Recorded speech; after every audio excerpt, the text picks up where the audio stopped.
Hello friends, कैसे हैं आप सब। उम्मीद करता हूँ आप सब बहुत अच्छे होंगे। जैसे कि मैंने आप सबको इंट्रोडक्शन वीडियो में बताया था कि हम फिज़िक्स के चैप्टर्स के कुछ इंपॉर्टेंट टिप्स एंड ट्रिक्स आपके साथ शेयर करूँगा। उस हिसाब से आज मैं अपना पहला चैप्टर काइनेमेटिक्स शुरू करने जा रहा हूँ, जो कि अपनी 11th क्लास का टॉपिक है। अब मैं सबसे पहले आपको बता दूँ कि हम इस चैप्टर को किस हिसाब से करेंगे। सबसे पहले मैं अपनी वीडियो में थ्योरी पॉइंट्स कवर करूँगा, फिर उन थ्योरी पॉइंट्स को कवर करते हुए उनसे रिलेटेड कुछ न्यूमेरिकल्स करेंगे। ऐसे ही बढ़ते हम इस चैप्टर को पूरा करेंगे, और बीच बीच में मैं आपको कुछ स्पेशल पॉइंट्स, स्पेशल नोट्स, जिनसे हमारे नीट के, जेई के पेपर में डायरेक्ट एमसीक्यूज आने के चांसेस रहते हैं, वो हम डिस्कस करेंगे। आपसे अनुरोध है कि आप इस वीडियो को स्टार्टिंग से लेके एंड तक पूरा देखें, और वीडियो ख़त्म होने के बाद डिस्क्रिप्शन बॉक्स में जाकर हर एक वीडियो या एक आधी वीडियो छोड़कर आपके साथ असाइनमेंट का लिंक शेयर किया जाएगा। उस असाइनमेंट को ओपन कीजिए, उसके क्वेश्चंस को करके देखिए, जिससे आपका कॉन्फिडेंस भी बिल्डअप होगा। और आने वाले कुछ दिनों में मैं उस असाइनमेंट में से जो जो इम्पोर्टेंट टॉपिक्स या इम्पोर्टेंट क्वेश्चंस होंगे, उसके सॉल्यूशंस की वीडियो आपके साथ शेयर करूंगा, ताकि आप देखें कि आपने उस क्वेश्चंस को किस तरीके से किया, और मेरी अप्रोच क्या थी उनको करने की, और जो भी आपको बेटर लगे उन दोनों में से एक को अपनी अप्रोच बना के आप आगे अपने पेपर की तैयारी कीजिए। चलिए, अब हम शुरू करने वाले हैं अपना फर्स्ट चैप्टर, काइनेमेटिक्स। अब काइनेमेटिक्स चैप्टर है क्या। सबसे पहले इस चैप्टर की हम देखें काइनेमेटिक्स की डेफिनेशन। काइनेमेटिक्स क्या है? Study of motion without knowing its course. ये हमारी है डेफिनेशन। अब इसको समझते हैं, हमने इसमें क्या बोला। हमने क्या करनी है? मोशन की स्टडी। मोशन मतलब हम चल रहे हैं, कुछ भी ऑब्जेक्ट चल रहा है, उसकी हमने क्या करनी है? Study. Without knowing it's cause, हमें उसका कॉज नहीं जानना कि वो किस फोर्स की वजह से चल रहा है, किस कारण से चल रहा है, उसे कौन चला रहा है, कैसे चला रहा है, कैसे नहीं चला रहा है, ये सब हमने नहीं जानना। हमने सिर्फ उस ऑब्जेक्ट के मोशन को स्टडी करना है कि वो ऑब्जेक्ट है जो मोशन कर रहा है, वो किस तरह से मोशन कर रहा है। अब सबसे पहले हम मोशन की बात कर रहे हैं, तो मोशन से रिलेटेड हमें दो टर्म समझनी होंगी। एक तो समझनी होगी हमें रेस्ट, दूसरा क्या समझना होगा हमें? मोशन। हाँ जी दोस्तों, अब हम जानते हैं कि हम अक्सर कहते हैं कि कोई भी चीज़ रेस्ट पे कब है? जब टाइम गुजर रहा हो और ऑब्जेक्ट वहीं की वहीं बैठा रहे। और मोशन में कब है? जब टाइम चल रहा हो, टाइम के साथ साथ उस ऑब्जेक्ट की पोजीशन चेंज होती रहे। अब रेस्ट का क्या है? If particle does not change its position with time, particle does not change its position with time, then it is called rest. If particle change its position with time, it is called motion. अब हमें समझना होगा कि rest and motion ये simple terms नहीं है, ये एक रिलेटिव टर्म्स हैं। रिलेटिव मीन्स एक ऑब्जेक्ट के लिए, एक बंदे के लिए एक चीज़ रेस्ट पे हो सकती है, और दूसरे के लिए एक चीज़ मोशन में हो सकती है। अब हम इसके लिए एक अच्छी सी एग्जांपल लेके समझते हैं। मान लीजिए ये क्या है? एक ट्रेन। डायग्राम पे मत जाइए। ट्रेन है, इसमें क्या है? एक पैसेंजर खड़ा है, ठीक है। और नीचे क्या है? खेत। बाहर क्या है? ट्रेन के खेत। यहाँ पे क्या है? फार्मर। फार्मर का हम डिनोट करते हैं ए, पैसेंजर को डिनोट करते हैं पी, और ट्रेन के अंदर बहुत सारे लोग होते हैं। तो देखिए, एक ट्रेन के अंदर एक क्या है? रॉबरर। तो उस रॉबरर के पास क्या है? बंदूक। अब ये बंदा खिड़की के पास खड़ा था, रॉबरर आया, उसने इसको कहा हैंड्स अप, इसने हाथ ऊपर करके खड़ा हो गया। अब देखिए, रॉबरर को हम डिनोट करते हैं आर से। अब जो रॉबरर है, रॉबरर के लिए पैसेंजर उसको क्या दिख रहा है? कि वो रेस्ट पे खड़ा है, उसने अपने हाथ ऊपर किए हुए हैं, वो खड़ा है, स्टिल खड़ा है। तो रॉबरर के लिए, for robber, for R, P is at rest. अगर हम देखें, अब नीचे जो है खेत में एक फार्मर खड़ा है। फार्मर देख रहा है कि रॉबरर ने पैसेंजर के ऊपर बंदूक तानी हुई है, ट्रेन मूव कर रही है, ट्रेन क्या कर रही है? मूव। तो इसको क्या लगेगा कि ये दोनों आगे की तरफ जा रहे हैं। तो इसके हिसाब से फॉर ए के हिसाब से पी रेस्ट पे है क्या मोशन में, किस में है, मोशन। तो हमें पता चला कि एक पर्सन पी, हमने पर्सन एक ही लिया पी, एक बंदे के लिए, किसके लिए, आर के लिए, आर के लिए किस में है ये, रेस्ट में, और एक के लिए किस में है ये, मोशन में। तो एक ही बंदा दो बंदों के लिए अलग अलग स्टेट में है, एक के लिए वो रेस्ट में, एक के लिए वो मोशन में। इसलिए हमें पता चला कि rest and motion are not absolute terms. ये क्या है, दे आर रिलेटिव टर्म्स। ठीक है जी। इससे हमें पता चला कि एब्सोल्यूट नहीं है, हम ये डिफाइन नहीं कर सकते कि एक बंदा रेस्ट पे है तो वो हर एक बंदे के लिए रेस्ट पे रहेगा। और हमें ये जानना होगा कि हम उस बंदे को रेस्ट में या किसी भी ऑब्जेक्ट को रेस्ट में या मोशन में किसके रिलेशन में कह रहे हैं। ठीक है जी।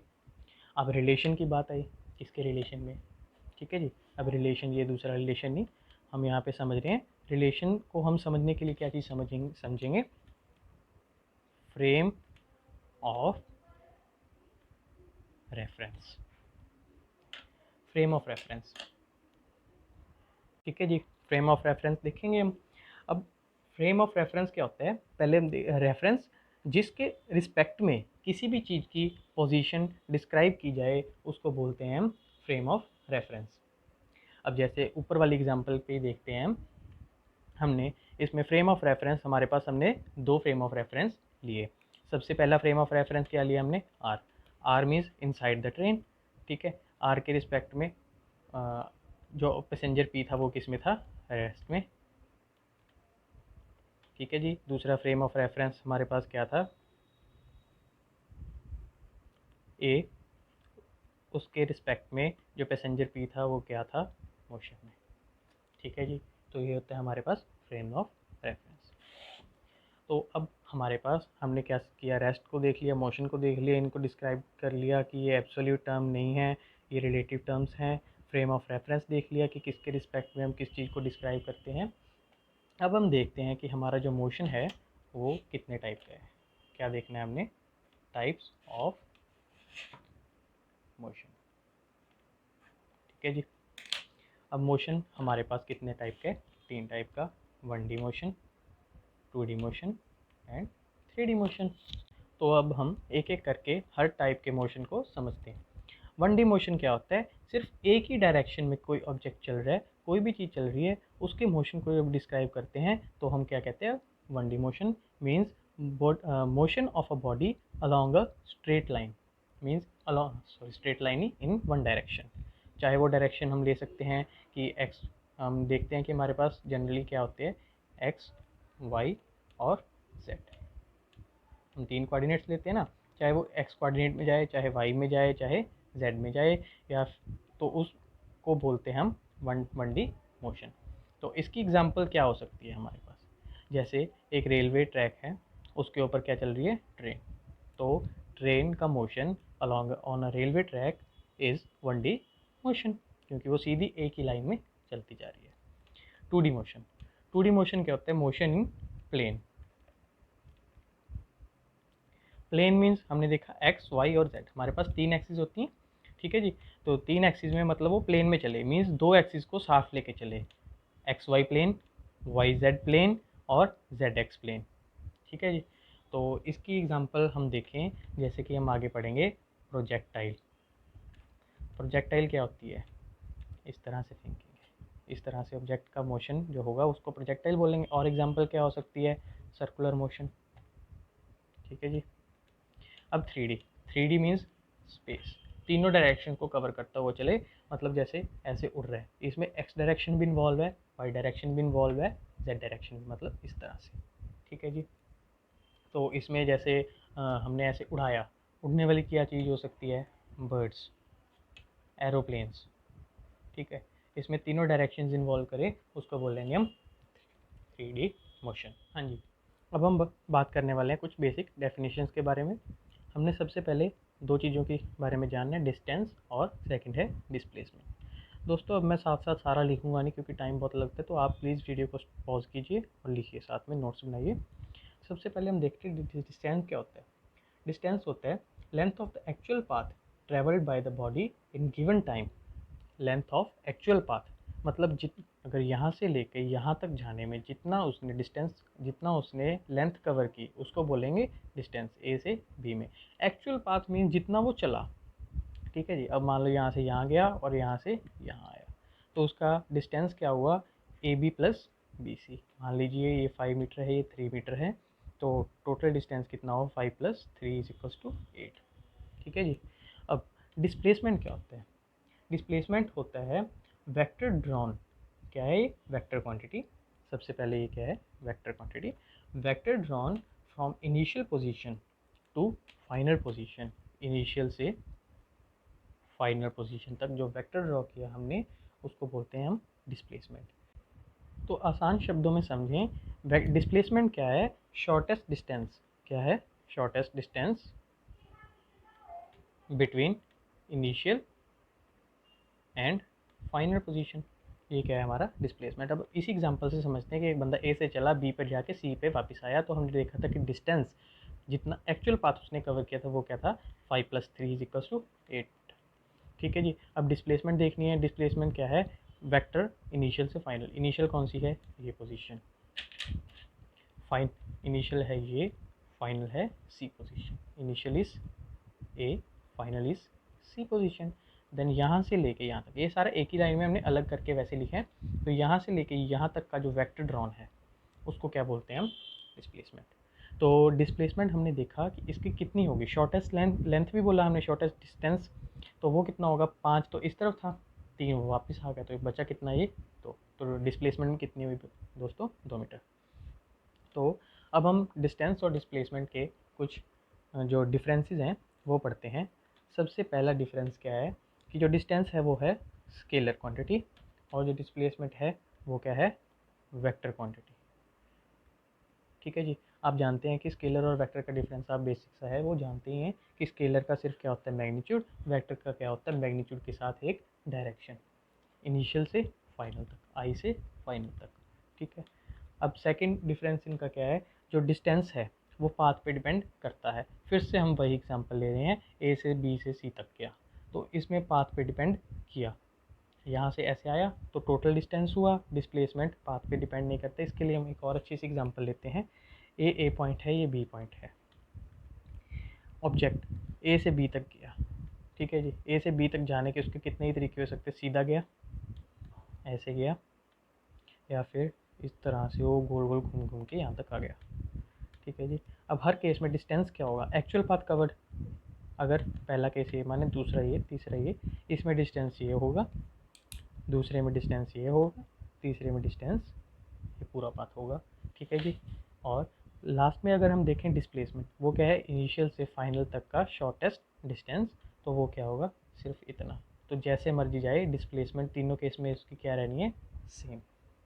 तो जो डिस्टेंस है वो पाथ पे डिपेंड करता है, ये पाथ पे डिपेंड नहीं करता, ये सिर्फ किस पे डिपेंड करता है, इनिशियल और फाइनल पोजीशन पे, ठीक है जी। ये मोशन जैसे जैसे हम आगे बढ़ते जाएंगे डिस्टेंस हमेशा बढ़ता जाएगा।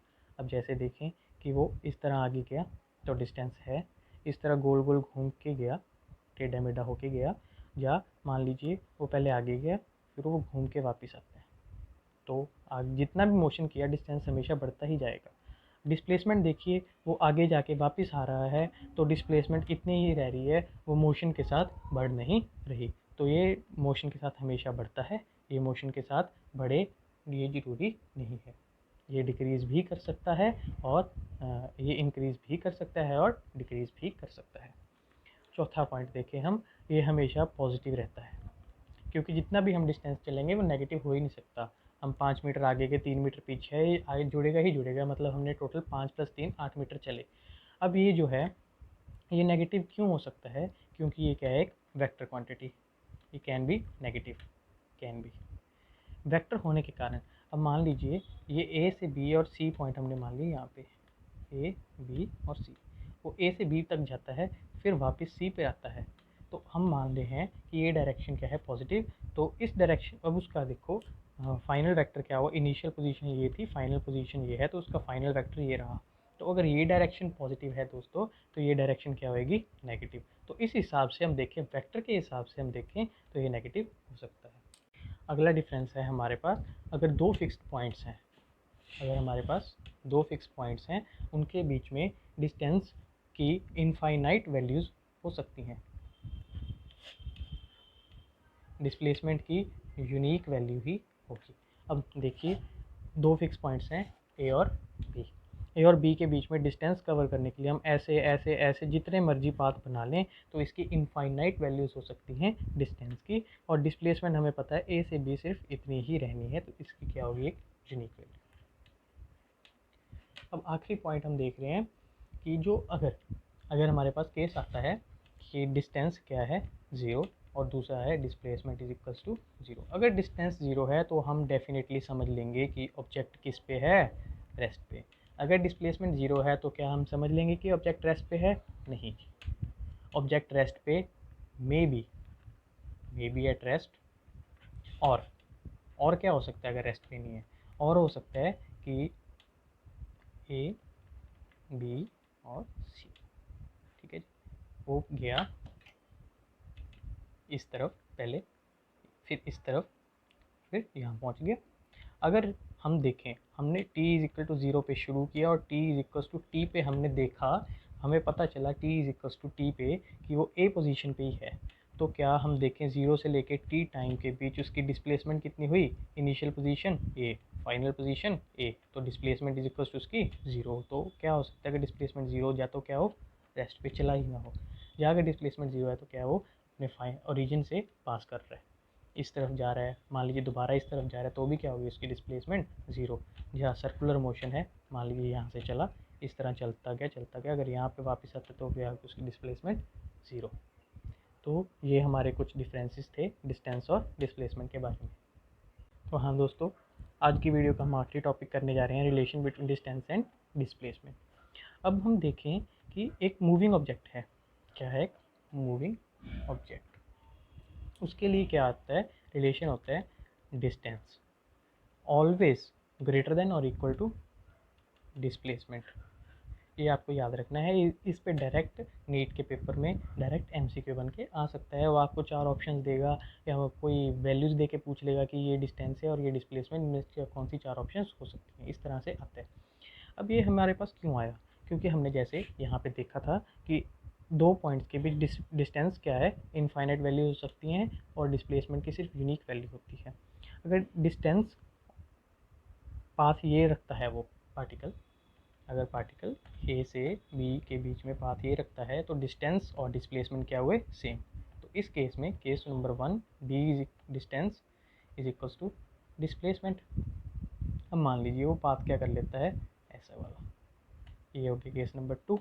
In case number two distance, ये तो हमें साफ साफ दिख भी रहा है कि जो पाथ नंबर टू है वो पाथ नंबर वन से ज़्यादा है, तो इसमें हमें पता चला कि डिस्टेंस है पूरा और डिस्प्लेसमेंट तो वही रहेगी ए से बी वाली, तो हमें पता चला कि path number two path number one से ज़्यादा है, तो इस हिसाब से हमने देखा कि डिस्टेंस क्या है, डिस्प्लेसमेंट से ज़्यादा। अब case number one and two को कंबाइन करें तो हमारे पास क्या निकल के आता है, डिस्टेंस इज इक्वल्स टू और greater than displacement, this is always. तो हाँ दोस्तों, अब तक हमने किया डिस्टेंस, डिस्प्लेसमेंट और मोशन और रेस्ट के बारे में थ्योरी पॉइंट्स। अब से हम अपने नेक्स्ट वीडियोज़ में क्वेश्चंस देखेंगे काइनेमेटिक्स चैप्टर से रिलेटेड। हम क्वेश्चन से समझेंगे कि किस टॉपिक को हमें किस तरीके से करना है, और एक इम्पॉर्टेंट बात, इसमें थोड़े बहुत ही आसान से क्वेश्चंस होंगे, बाकी सारे अच्छे लेवल के क्वेश्चन होंगे, तो प्लीज़ आने वाली वीडियोस ज़रूर देखें। Thanks a lot.